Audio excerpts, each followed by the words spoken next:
I'll tell you, in 42 years of plumbing, I've seen just about every DIY fix you can imagine.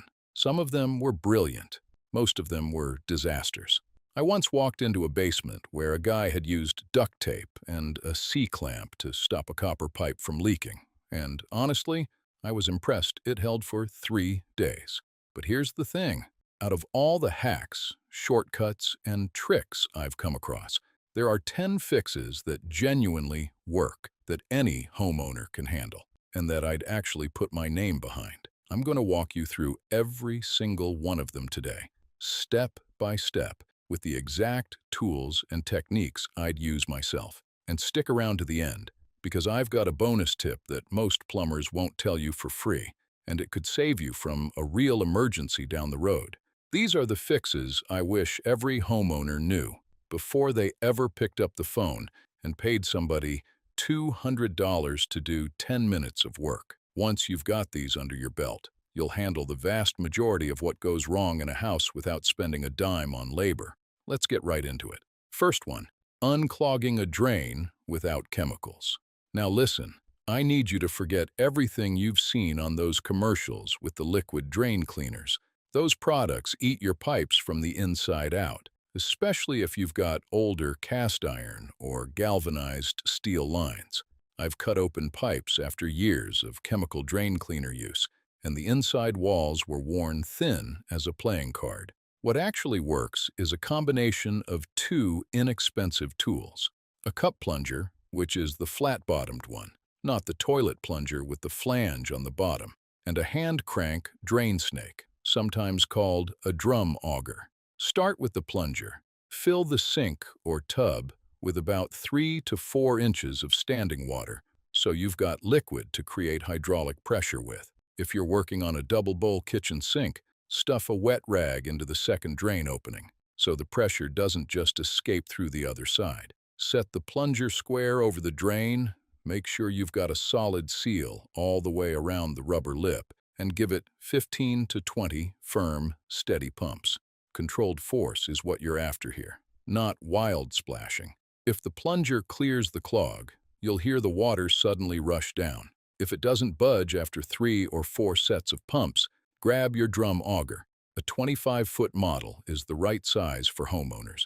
Feed the cable into the drain opening and crank the handle clockwise. You'll feel definite resistance when you hit the blockage. Keep cranking through it with steady pressure, then slowly pull the cable back. Run hot water for a full 2 minutes afterward to flush all the loosened debris through the line. That $15 snake will pay for itself the very first time you use it, and your pipes will thank you for keeping the chemicals out. Second fix, replacing a flapper valve on a running toilet. If your toilet runs and runs after you flush, or you hear it randomly cycling on in the middle of the night like a ghost is using your bathroom, the problem is almost certainly a worn-out flapper. That's the rubber disc sitting at the bottom of your tank that lifts when you push the flush handle and drops back down to seal the tank so it can refill. Over the years, that rubber gets warped and stiff. Minerals deposit on the sealing surface, and water slowly leaks past it into the bowl. Your fill valve senses the tank level dropping and keeps topping it off, which means your water bill is climbing every single month this goes unfixed. Here's exactly how to handle it. Shut off the water supply at the valve behind the toilet, down near the floor. Turn it clockwise until it stops. Flush the toilet once to drain the tank. Reach inside and unhook the old flapper from the 2 plastic pegs on either side of the flush valve tube. There's also a small chain running up to the flush lever arm, so unclip that too. Now, here's a detail that saves people a wasted trip to the store. Take the old flapper with you so you can match the size exactly. Most toilets use a 2-inch flapper, but quite a few newer low-flow models use a 3-inch, and they are absolutely not interchangeable. Hook the new flapper onto those same pegs, reattach the chain to the flush lever, and listen carefully on this part. You want roughly 1/2 inch of slack in that chain when the flapper is seated. Too tight, and the flapper gets pulled up slightly, which means it never fully seals. too loose and it won't lift high enough for a complete flush. Turn the water back on. Let the tank fill and flush it 2 or 3 times while you watch the flapper drop and seat. When the running stops and stays stopped, you just fixed a problem that a plumber would have charged you $150 for, and the part cost you about $4. By the way, if you're finding this advice helpful, do me a small favor and hit that subscribe button down below. I put out new videos like this one every week, walking you through repairs that'll save you a small fortune in plumber bills. Subscribing is free, and it's the best way to make sure you don't miss the next one. All right, let's continue. Third fix, and this one intimidates people more than it should. Replacing the cartridge in a single-handle faucet to stop a drip. That persistent drip from your kitchen or bathroom faucet is almost always caused by a worn cartridge inside the handle body. You'll need an Allen wrench set, channel locks, and a replacement cartridge matched to your faucet brand and model number. Shut off both hot and cold supply valves under the sink. Open the faucet to relieve any remaining pressure. Look for a small set screw on the handle, usually hidden under a decorative cap you can pop off with a flathead or your fingernail. Remove that set screw with the right Allen wrench, and the handle lifts straight off. Underneath, you'll find either a retaining nut or a retaining clip holding the cartridge in position. Remove it with channel locks or needle nose pliers, depending on the style. Pull the cartridge straight out. If it's stubborn, and after a few years they often are, pick up a cartridge puller tool for about $10. It threads into the cartridge body and gives you straight-line leverage. Whatever you do, don't jam a screwdriver in there and pry. You'll gouge the brass bore inside the faucet body, and no new cartridge will seal against a scored surface. Take the old cartridge to the hardware store, match it exactly, slide the new one in with the same orientation, reassemble in reverse order, and turn the water on. That drip disappears, and you just completed a repair that runs $200 or more from a service plumber. Fourth fix, a wobbly toilet seat. I know it sounds minor, but a loose toilet seat is one of those annoyances that gets worse over time and can actually crack the porcelain mounting holes on your bowl if the seat keeps rocking. Flip open the plastic caps at the back of the seat where the hinge bolts pass through. Hold the bolt head from the top with a flathead screwdriver and reach underneath with a wrench or pliers to snug the nut. Don't crank it, just snug. If the bolts are rusted or the plastic mounting hardware underneath is cracked and spinning freely, cut the old bolts off with a mini hacksaw and start fresh. When you buy a new seat, measure the bolt spacing, which is standard at about 5.5 inches center to center, and measure the bowl from front to back so you know if you need a round or elongated seat. $20 to $35 and 5 minutes of your time gets you a seat that actually stays put. Fifth fix, swapping out a shower head. This might be the single easiest plumbing job in a house, and the payoff is immediate. Wrap a rag around the connection where the old shower head threads onto the shower arm, that short pipe coming out of the wall. Grip it through the rag with channel locks and turn counterclockwise. It threads right off. Clean the old Teflon tape and any mineral buildup off the shower arm threads. Wrap fresh Teflon tape clockwise around those threads when you're looking at the end of the pipe straight on. Give it 5 to 6 tight wraps, keeping the tape snug against the threads as you go. Thread the new shower head on hand tight, then use your channel locks with the rag to go about a quarter turn past hand tight. Turn the water on and watch the connection for any drips. A tiny weep means you need another eighth of a turn at most. Done. A good quality shower head costs $20 to $40 and completely changes how your morning feels. Sixth fix, a leaky P-trap under a sink. That curved pipe underneath your sink is the P-trap, and it holds a small amount of standing water that blocks sewer gas from coming up through the drain. When it starts dripping, people sometimes panic. But this is one of the most straightforward repairs in plumbing. Slide a bucket or baking pan underneath to catch any water. Now look carefully and figure out exactly where the drip is coming from. Usually it's one of the 2 slip joint nuts, one on each end of the curved trap section. Try hand tightening each nut first. If that doesn't stop it, give each one about a quarter turn with channel locks. Still dripping means you need to disassemble the trap and replace the internal slip joint washers. These are thin rubber or nylon rings that sit inside the nut and create the seal. After years of use, they compress flat or crack. A whole pack of replacement washers costs about $2. Match the size carefully. Bathroom sinks typically use 1¼ inch. Kitchens use 1½ inch. When you reassemble, make sure the beveled edge of each washer faces up toward the nut. Hand tighten the nuts, then snug them with channel locks. Run water for a solid 30 seconds and check every connection. If the P-trap body itself is corroded through, a complete PVC replacement assembly runs about $7 or $8 and goes together without any tools beyond your hands and a pair of channel locks. For anybody whose knees don't love getting under a cabinet, put a folded bath towel down on the cabinet floor. It makes a real difference. 7th fix, replacing a toilet fill valve.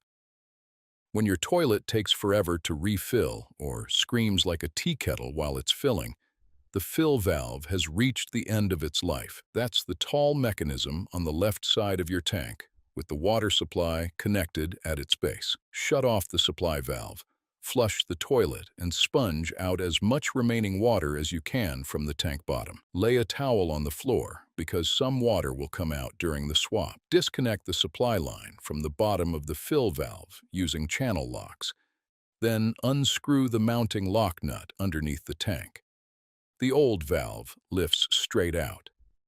Set your new fill valve height so the top sits about 1 inch below the rim of the overflow tube.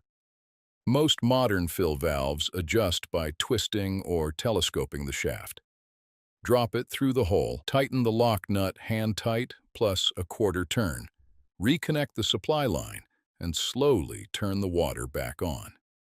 Use the adjustment screw or float clip on the new valve to set the water level about 1 inch below the overflow tube.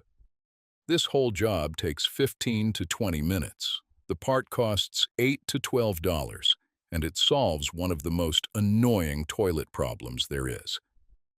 8th fix, a slow drip at a compression fitting on a supply valve. You'll see this under sinks and behind toilets where the shutoff valve connects to the supply tube.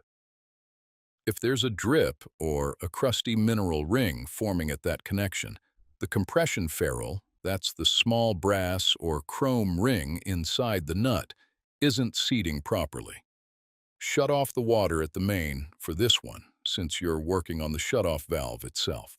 Try tightening the compression nut a quarter turn with one wrench while holding the valve body with a second wrench, so you don't twist the whole assembly.